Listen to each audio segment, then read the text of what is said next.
अस्सलाम वालेकुम, welcome back to its gold hunter. अच्छा, आज है 20 मार्च, टुडे आज फ्राइडे। गोल्ड की अगर एनालिसिस की बात की जाए तो ये भी मेरे पास M30 के चार्ट ओपन है।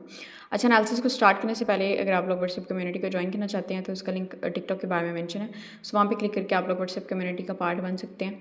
तो एनालिसिस को करते हैं स्टार्ट। अच्छा, यहाँ पे आपको ना इंटरनल यहाँ पे ये जो बुलिश मूव नज़र आ रही है ना, तो आपको इंटरनल 5 बुलिश मूव्स नज़र आ रही होंगी, ठीक है। सो इसके अकॉर्डिंग भी हम गोल्ड को अपसाइड पे एक्सपेक्ट कर सकते हैं। उससे पहले आपने देखा है कि गोल्ड एक शार्प सेलिंग मूव में था। अब जो है ना गोल्ड रिट्रेसमेंट के लिए अपसाइड पे मूव कर रहा है। सो उसमें हमने फर्दर गोल्ड के डिमांड एंड सेलिंग एरियाज देखने हैं।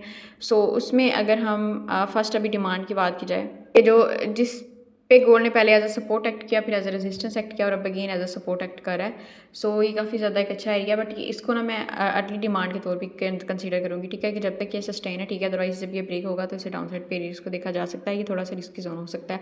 रिस्की किस वजह से कि अभी हम जो ना क्योंकि गोल्ड ने एक बाइंग मूव दी है, उसके बाद जो ना ओवरऑल क्योंकि प्रेशर सेल साइड का है, तो ये वाला एरिया ब्रेक हो सकता है। सो गोल्ड अपने डाउन साइड पे जो डिमांड एरियाज है ना, एग्जैक्ट इस एरिया पे ये इसको मैं प्रेफर करूँगी। उसके बाद ये एक एरिया यहाँ पे गोल्ड को एक्सपेक्ट करेंगे कि यहाँ से भी ज़्यादा अच्छी बाइंग अपॉर्चुनिटी कैप्चर की जा सकती है, क्योंकि ओवरऑल गोल्ड का जो मोमेंटम है ना वो सेलिंग साइड पे है। बट स्कैल्पिंग के लिए आप यहाँ से भी बुक कर सकते हैं अगर आपको लोअर टाइम फ्रेम पे कोई बुलिश साइन देखने को मिलता है तो। सो इसकी अगर वैल्यूज़ की बात की जाती है तो ये है 4676 टू 4688, ठीक है। उससे डाउन साइड पे अगर बात की जाती है डिमांड एरिया की, तो ये एक काफ़ी अच्छा, यहाँ पे गोल्ड ने पहले विक्स लगा के रिजेक्शन लेता रहा इस जोन से, फिर फाइनली इस एरिया को ब्रेक किया और यहाँ पे एग्जैक्ट इस एरिया को टेस्ट करके फिर अपसाइड पे ये बाइंग मूव जो दिया। और ये आप इंटरनल जो लास्ट बुलिश ब्रेकअप स्ट्रक्चर है ना एग्जैक्ट इस एरिया पे, तो उसके अकॉर्डिंग ये लास्ट बाइंग होप भी है फॉर बायर्स, ठीक है। इंटरनल मूव की बात कर रही हूँ 4627 टू 4637। सो इस एरिया से गोल्ड को देखा जा सकता है। अच्छा, ये एरिया तो अब एग्जैक्ट हमारे पास ये इतना बनता है, ठीक है, लेकिन मैं इसको कुछ चीज़ें प्रीवियस मैंने उनको साथ अलाइन किया हुआ। यहाँ पे एक डब्ल्यू पैटर्न भी बनता है M30 के अकॉर्डिंग। अगर आप देखते हैं जस्ट बॉडीज़ को इंक्लूड करते हैं और ये विक्स को एक्सक्लूड करते हैं ना, देन हम इसको देख सकते हैं। अदरवाइज़ आप उस पॉइंट को जो है ना स्किप भी कर सकते हैं। सो मैंने इसको इसके साथ अलाइन किया हुआ है। सो इस वजह से मैं इसको यहाँ पे प्रेफर करूँगी कि यहाँ से हम कोई बाइंग अपॉर्चुनिटी फाइंड करें।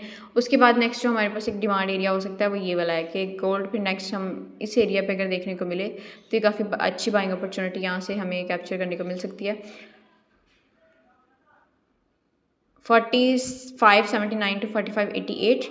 और इससे डाउन साइड पे अगर देखा जाता है तो ये एक हमारे पास एरिया। अच्छा, यहाँ से भी हम जो है ना गोल्ड कप साइड पे देख सकते हैं 4529 टू 4539।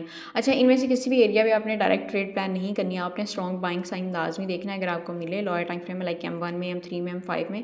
उसके बाद आपने ट्रेड प्लान करनी है। डायरेक्ट आपने किसी भी जोन से ट्रेड प्लान नहीं करनी, चाहे वो डिमांड जोन है चाहे वो सप्लाई जोन है, ठीक है। अच्छा, इसके बाद ये डिमांड जोन हो गया हमारे पास। सप्लाई एरियाज़ की बात करते हैं तो वो आज के लिए हम जस्ट 2 एरियाज़ को ही देखेंगे। फर्स्ट जो हमारे पास एक डिमांड एरिया होगा M15 और M30 का, काफ़ी एक अच्छा एरिया है ये वाला। यहाँ से हम सेलिंग अपॉर्चुनिटी जो है ना वो एक्सपेक्ट कर सकते हैं 4761 टू 4776।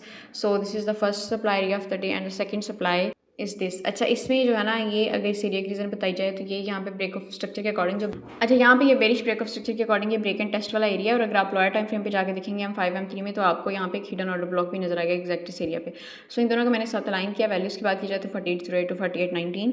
सो ये था हमारे पास गोल्ड का आज का एनालिसिस। बाकी कोई फाइनेंशियल एडवाइस नहीं है, ठीक है, क्योंकि इस मार्केट में 100% कुछ भी नहीं है, सब प्रोबेबिलिटीज़ की है। मैं सो मैनेज ऑन रिस्क। और बाकी अगर किसी को भी कोई फर्दर इन्फॉर्मेशन चाहिए तो आप लोग व्हाट्सएप पे कांटेक्ट कर सकते हैं। So this is all for today. See you on the next video. Till then take care. अल्लाह हाफिज़।